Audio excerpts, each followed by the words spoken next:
So the big question is, what are the top agents doing to absolutely crush it in real estate, grow their teams, and add more transactions year over year while so many struggle? If you ever thought about this, you're not alone. No one has been able to get the answers until now. We spent the last few years helping agents sell billions in real estate, rubbing shoulders with top producers, which got us thinking, how can we expose more people to these insights to help raise the standard in the whole real estate industry? We then realized that we could help bridge the gap by getting the secrets from the best of the best so that you can succeed. My name is Andrew Dunn. And my name is Peter Michael. Welcome to Elite Agent Secrets. Hey everyone, and welcome to this episode of Elite Agent Secrets. Today we've got a very special guest, David Binns. Now, after doing a little bit of research, this guy's super humble. He was the partner, or one of the founding partners for Berkshire Hathaway. He was the VP of Growth and Development. He spent 8 years as a top producer for KW.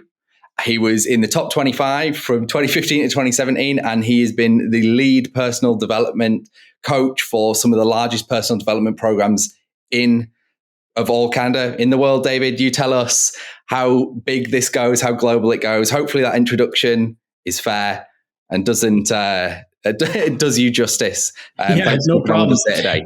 Yeah, no problem. Thanks for having me, guys. It was it was a real honor to be at Keller Williams for as many years as I had. Such a great company. And then I got a phone call to join Berkshire Hathaway Home Services as they were coming to Canada as a partner and the vice president of growth and professional development, and leading programs for Landmark, which is one of the largest personal development companies in the world, was just such a profound privilege.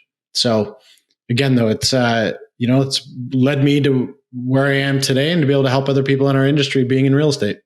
Absolutely. I think you've got probably one of the longest standing stories of anyone we've had on here. You've been going at this for quite a long time now, and it's interesting how your career has developed. And I'm sure, like, towards the end, we'll kind of touch on where you are now and kind of how things you see progressing in the real estate world, which I think is super interesting.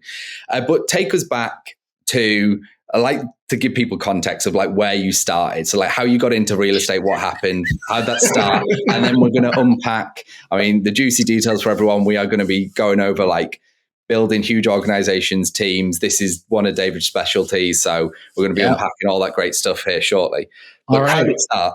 Well, it started in the car with my mother. And I was the president of the student union at Sheridan College in Oakville, Ontario, just outside of Toronto. And I absolutely loved it. And one day I was in the car with my mom, and she was in real estate. She was a real estate agent. And she goes, "Honey, why don't you get into commercial real estate?" And she's like, "You love the networking. You like this. You'd be amazing at it." And I was like, "Great idea." So I literally picked up the phone and I called the president of the university and I said, "Rob, who do we know?" And he goes, "Oh, we know Jim." And Jim Murray was the senior VP of, at the time, the largest privately held commercial real estate company in Canada.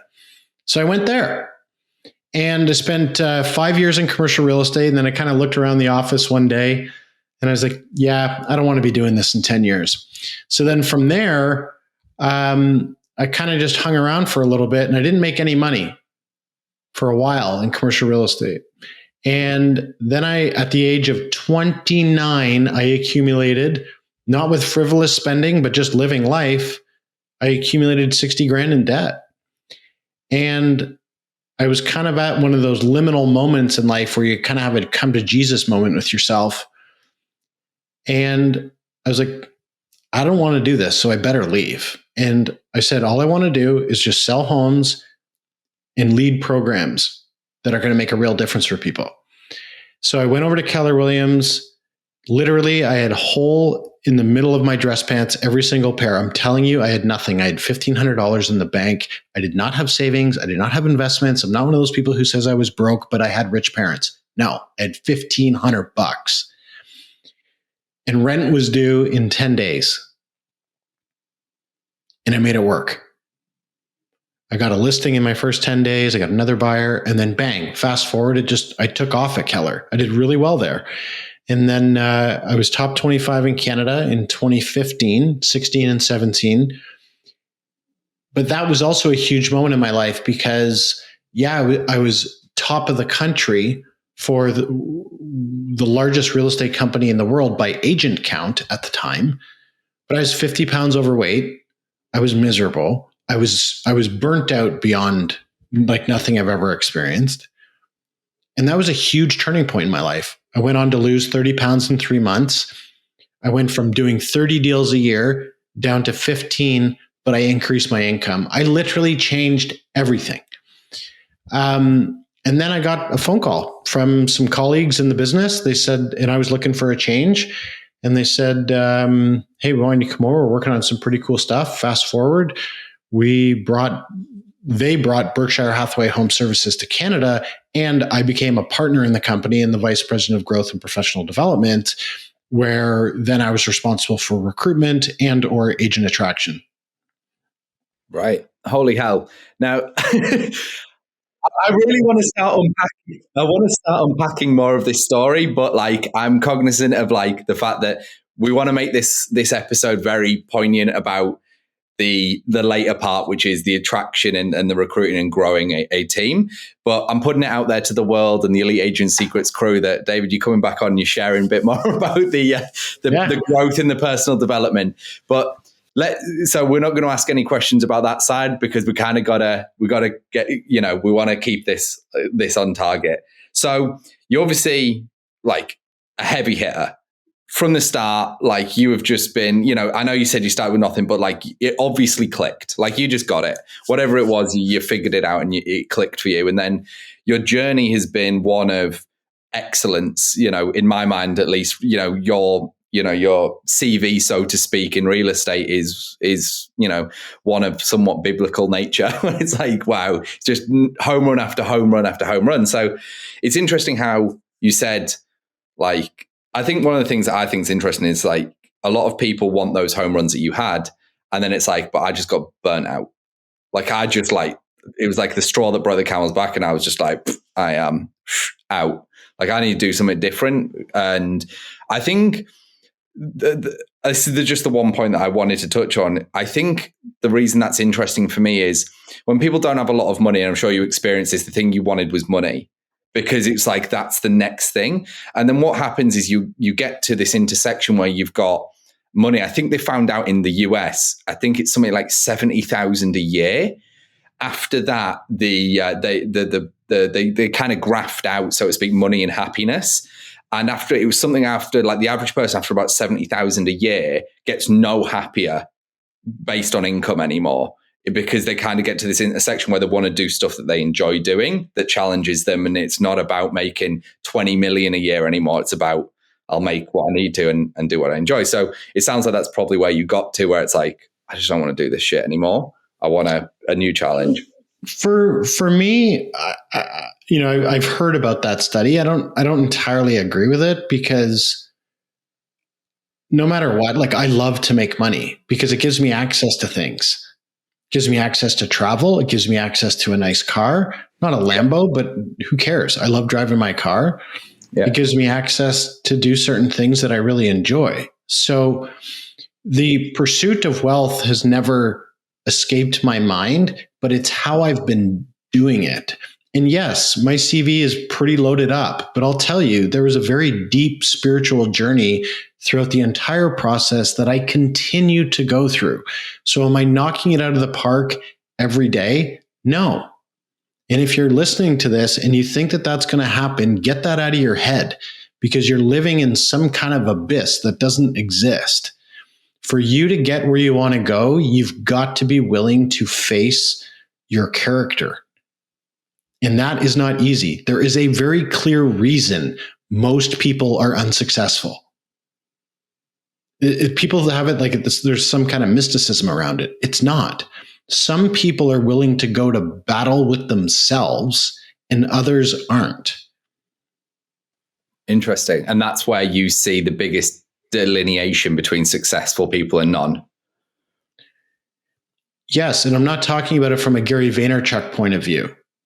Okay. The go, hustle, 18 hours a day. That's not what I'm talking about. But success lies in consciousness. It does not lie in more effort. This is the biggest fundamental flaw in the training space within real estate. It is not about more hustle. It is about expanding and deepening your level of consciousness so it can be consistent with what you want. That's a whole other 2-hour podcast right there. I'm really trying not to unpack this, but every part of me wants to unpack this. All right. Well, we can if you want. You take the lead here, whatever you want, guys. No, because this is not about us. This is about the audience, right? And what we're doing, although this will definitely benefit people, which is why I put it out there. We're having you back. We're doing personal development stuff. We're doing mindset stuff because I know this is going to be so beneficial. But let's kind of jump ahead into your first point, which is recruiting versus attracting, like old school versus new school methods and mentalities around it. The whole paradigm shift, right? The whole paradigm shift that's gone on in this world now of real estate recruiting, growing your team, and what people can do different. So let's just dive right in. Yeah, okay, let's do it. So this all started when I was working at Berkshire Hathaway Home Services, and a little bit before that. And I was just onboarding agents like crazy. And then I was like, wow, people really need to learn about this because I'm not cold calling. I don't have a calling service, no cold texting and no cold emailing, and no scripting. And it was literally like a lightning bolt came through me that said, you need to teach more people about this. And then naturally, I packaged the whole thing up and I started selling it to people mainly at EXP. And I'm now with EXP. So the whole premise is this. There's the old paradigm of recruiting, which is based in a me, I'm the best mentality. Join Remax because we're the best. Join Keller Williams because we're the best. Join Coldwell Banker. You could go on. It doesn't matter. They all do it. And that is completely what I didn't do. So that's the old paradigm. Then there's the whole new paradigm. My students in my program on agent attraction, they always tell me, David, you've completely humanized the recruitment and agent attraction process. The biggest thing that people need to deal with, if you're listening to this and you're in a recruitment role or an agent attraction role, you really got to get that you're not the best. And people get so offended when I say this. Your company is not the best. That doesn't take away from your pride of working for the company. You really enjoy the company, but you really got to get, if you're out there doing recruitment appointments and agent attraction appointments, you are subconsciously approaching it that you're the best. And that is the greatest bug repellent there is.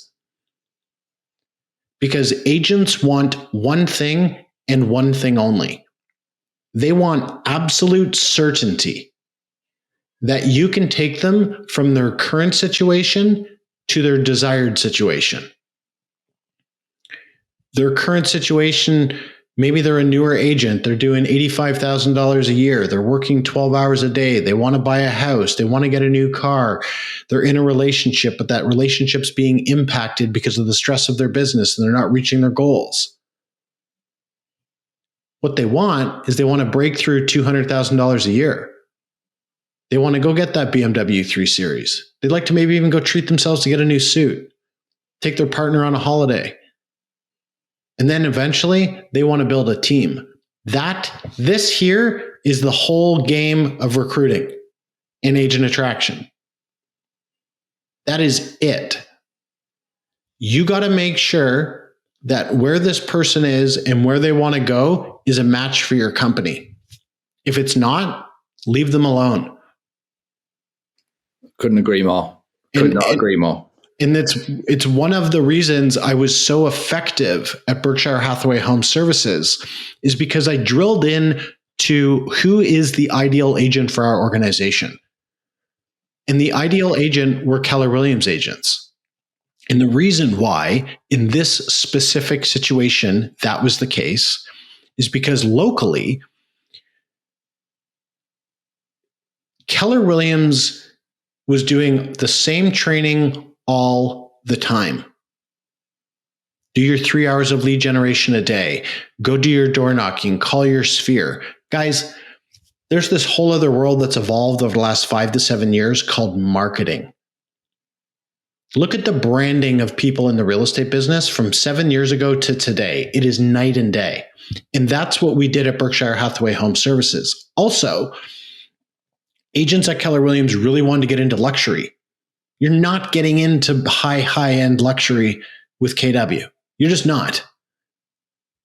My business took off in doing luxury when I bolted onto a really big brand. So what did we just do there?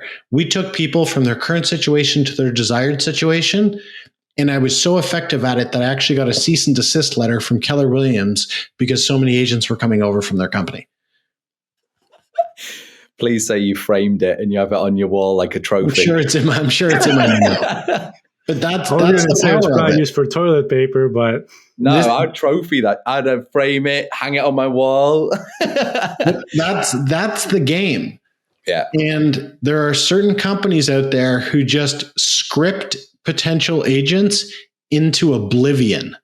Okay, I want to throw something at you that we kind of never done, but I'm super curious because I like what you did, but then I'm going to throw a curveball right back at you. So you're saying, okay, well, current desired situation, build the bridge, you're the vehicle. Like, I understand all this conceptually, sale, it's all kind of the same stuff, right?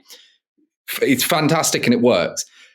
But then let's say, hypothetically, for example, you've got, even just like, let's say like EXP and KW, just for example.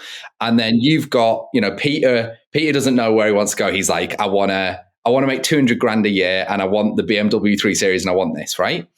Well, technically, both of those organizations can get that person to that point, right? If he's a KW agent, there would be nothing stopping him achieving the 200K. Vice versa, if he went to EXP, there'd be nothing stopping him being an agent that could produce 200K, right? So surely now the differentiator is not the brokerage, but the person doing the recruiting or attraction. So it's actually now not. I would actually disagree with that. I love it. This is why I wanted to have this. So I would disagree with that, and this is why. Perfect. So yes, the one individual is the common denominator. But when you're speaking with a potential agent, the most important aspect inside of the conversation is to listen for the gaps of what they want and where they want to go. So let's talk about that a little bit more specifically. So in my example of Keller Williams, I believe Keller Williams is the premier company to take an agent from 0 to 100,000. They have a massive MAPS coaching. They've got Ignite, Bold. They've got that covered. No, I believe nobody can touch it. Okay. However, there are gaps in that model. In the environment that I was in Toronto, and whatever, I'm just going to speak freely. My understanding is Keller Williams doesn't really subscribe to that new way of marketing, building that brand. Like, they just don't. It's very old school and archaic. So there's point number one. Oh, interesting. So this pain point of where you feel you're currently limited with the type of training, what do we have at our company that will solve that pain point? Okay. So I'm going to do a bit of a jab back at you then. So let's say this individual, and they're obviously more of a, let's say, an elderly type person. Let's say they don't actually mind the old school method. Say they are happy to cold call. So like, how would we kind of progress this forward if they're like, yeah, I don't mind cold calling. That's fine by me. Like, I've been doing it for 15 years, There's a few different angles that you can go. But the one thing we don't coach on is trying to convince people to join your company. If they're happy where they're at, leave them alone. We're saying they're at a different company now. So they're looking at either KW or EXP. Yeah. So again, though, I come back to my point. If they're happy where they're at, leave them alone. There's no point in trying to chase the horse when you know you're not going to catch it. Yeah. And we work with people to help them identify the people who are actually hungry so they can solve their problem. But to answer your question, the question to ask, you can get pretty detailed with this. Yeah, absolutely. So what is it about your brokerage that doesn't really work for you? Okay. That's a really powerful question. They're going to say something. Okay, awesome. Tell me a little bit more about that. Love it. Mm-hmm. Then one of the things that I will constantly dig for, because a big problem in the real estate business is brokerages do not keep their promises to their agents, period. So I dig for that. Oh, interesting. So you've been promised this, that, and the other, and your broker hasn't actually done that. How long's that been going on for? Yeah, big one's leads, right? Huge one is leads. Exactly. Yeah. So we get to that and it's like, oh, interesting. So you want to keep your business at a company that's not going to keep their promises to you. Tell me how that makes sense. Oh, but David, I really like my manager, Dan. So you like your manager, Dan, but manager Dan doesn't actually keep his promises to you. And you're there to run a business that makes that company money. Yeah, but Dan's done a lot for me, like, I've got to feel like loyal to him, I guess. He's done a lot for me in my life. So he's done a lot for you, but have any of those broken promises actually impacted your business? Now that I think about it, not really. So they haven't actually? No, but he's I guess he's just nice. Hey, look, and again, I'm not here to convince you to do anything, go anywhere, but I just have a real commitment that you actually get what you need so you can get where you want to go. Oh, love it. Love it. Couldn't agree more. Sorry, I really wanted to do this. Like when you play, because I think it's important for others to hear. These are actually how these conversations go.